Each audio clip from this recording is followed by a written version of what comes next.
Welcome back into Talking Fitchburg. Join me this afternoon. He's on the road. We know he's on the road all the time because he's a busy guy. It's Scott Girard from the Fitchburg Star. Scott, how you doing today? I'm doing wonderfully, Jeremy. How about yourself? Not too bad, not too bad. Glad to have you on here, and we're going to get right to it. You're here to do the council recap, and let it rip. Yes, so it was a busy meeting Tuesday night. Some of it expected, some I think less expected going in. And so the biggest news I think for the community really is that there won't be a Fitchburg Days Festival this year. And that actually really the meat of that conversation happened before the council meeting at the Public Safety Committee, and we'll get more into that in the paper next month. But for now, we'll kind of just talk through what happened at the council meeting. They were considering alcohol permit for the festival, which was set for May 17th through 19th.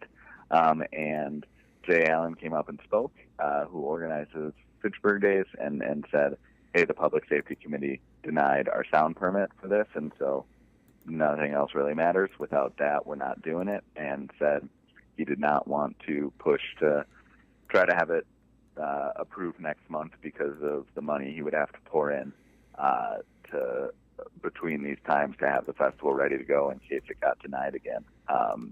He made some comments about already having committed $14,000 is what he said, but he said his quote at the end of his talk during comment was, "You won't have this issue to deal with ever again." So it sounds like Fitchburg Days, as we know it, might be over with the committee that's run it.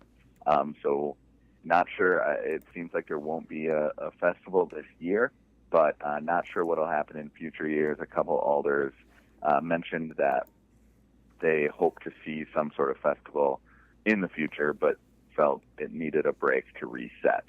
The alders, that this has been a controversial thing for the last 4+ years. They've had a lot of questions for Jay and the organizing committee, and it wasn't necessarily a surprise to see it end this way, but it wasn't necessarily expected Tuesday either. Alders have expressed concerns about safety, late payments from the committee, and things like that. And so it will be interesting to see what potentially fills this void in the future. But for this year, there will not be a Fitchburg Days Festival. Scott, do you know how many years Fitchburg Days has been going on? Nothing like putting you on the spot here.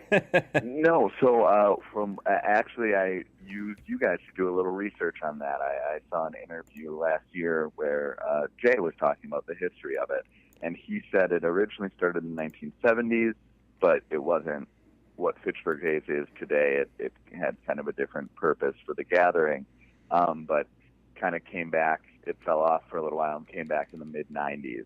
And I believe then as a city-sponsored event, and then I want to say 1999 or around the turn of the century, it changed to a nonprofit-sponsored event that the city worked with and had to approve permits for, but didn't necessarily sponsor the event.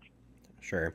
No, I appreciate you breaking that down a little bit for us. There were some other items on the agenda as well on Tuesday night. Yeah, so a couple other items that really, have drawn a lot of people to the meetings for quite a while now. So the first one was the North Storm Prairie neighborhood, which has, I think at this point you can call it a saga. It has gone back and forth between the Plan Commission and the Common Council. I believe, if my count is right, they've each considered it 3 times so far. And the council sent it back to the Plan Commission for a 4th time. And so the issue there is what zoning should be allowed on one of the parcels up there. It was changed in 2017 to allow high density. It had previously been limited to medium density at 5 to 6 units. So change in 2017. A lot of area residents said they were unaware that the change was proposed. Then an apartment complex proposal came through that they really strongly opposed. So that was a battle last year. And then since then, some alders have pushed to return the zoning to 5 to 9 units per acre on that parcel. Other alders have wanted to leave it at high density and allow flexibility and say, they'll refuse any development that doesn't comport with the neighbors or residents' hopes for it. The Plan Commission, meanwhile, has suggested allowing 5 to 9 units per acre or up to 16 in high-density units per acre.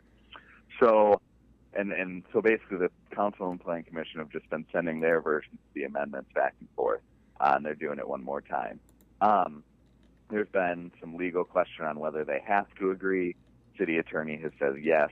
A couple alders question that, but that seems to be the way they're operating right now. There's potential for it to have a different outcome this time. There's a few new plan commissioners, and so that could change how that commission votes, and it could then fall in line with what the council's hopes are. So it's kind of a complex thing, but neighbors have been there for a long time asking for medium density zoning. So it'll be interesting to see if it finally gets there. So that will be at the June Plan Commission meeting. There will be discussion of that. Scott, I know you're on the road, and I certainly appreciate your time and willingness to come on the show today and be a part of this. I know you're at a different time change too, so getting up early to help us out here today. What can we look forward to for coming up in the paper this upcoming month?